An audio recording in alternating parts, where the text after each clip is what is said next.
Hi, I'm Torstein from Cinema Terror, and here's my review of Strange Invaders.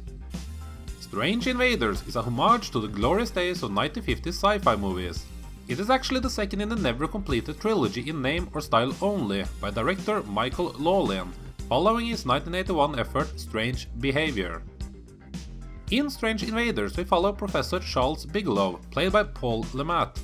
His ex-wife leaves the child with him as he's going home to attend her mother's funeral in the little town of Centreville, Illinois. Goodbye, Charles. Take good care of Elizabeth. Sure. When she never gives word from her, Charles set out to figure out what has happened to her, and he discovers that the town is now ran by alien-looking creatures, and they are not too happy about being found.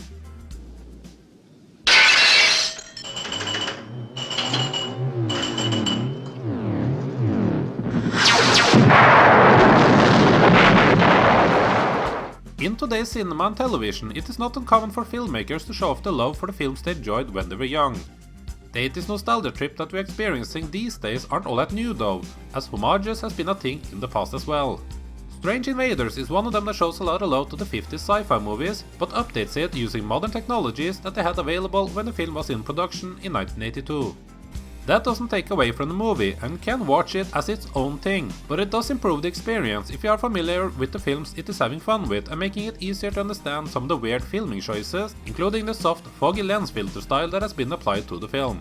Strange Invaders, like many of its predecessors, explores a story where the alien invasion is already in full effect, with the aliens hiding in clear sights by taking over the shape of the humans that they kidnap, here by turning them into small lightning balls. It is a scary idea that still live on today, with some conspiracy theorists believing that this is actually happening in the real world and not just on the silver screen. I have actually seen this film before when I was a young kid, at about the age of 7 or 8 if I'm going to guess. I know this because I can clearly remember one of the all few scenes where the alien is picking apart his human skin to reveal his true appearance. It is a scene that has stuck with me, and rewatching it I can understand why, as it is done quite spectacular. It's still a scene that can shock and amaze people, and I'm happy that I finally found out which film that my childhood memory was from. It's the best selling point for the movie, so here you go, enjoy the clip.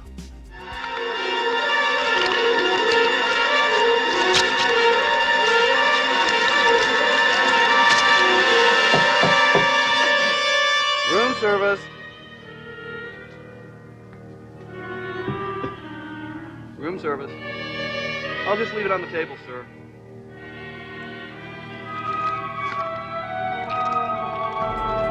I found a lot to like in its cheesy style, but the film does have its negative sides though, as it has a bit of a clunky storytelling and ultimately leaves a bit unengaged at the end.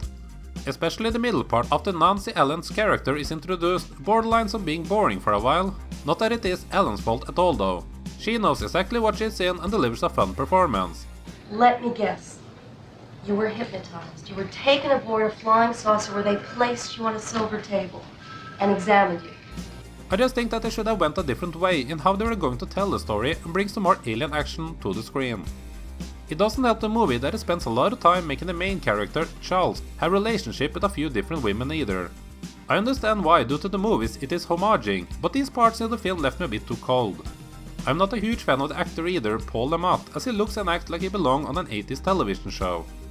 I should mention that it did turn up 6 years later in the first Puppet Master movie, not that anyone remembers that one for the acting. I was surprised to see how few movies director Michael Lawlin had done before Strange Invaders. The first out of this trilogy, Strange Behavior, was actually his debut as a director, although to be fair he had been a producer on several pictures during the 70s. Strange Invaders just feels like a film that an experienced and trusted filmmaker would be able to get greenlit at the time.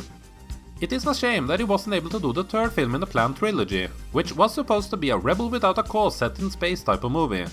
This never happened due to Strange Invaders getting a poor critical response, and the fact that it only made back around $1.3 million in the box office on a production budget of reportedly $5.5 million.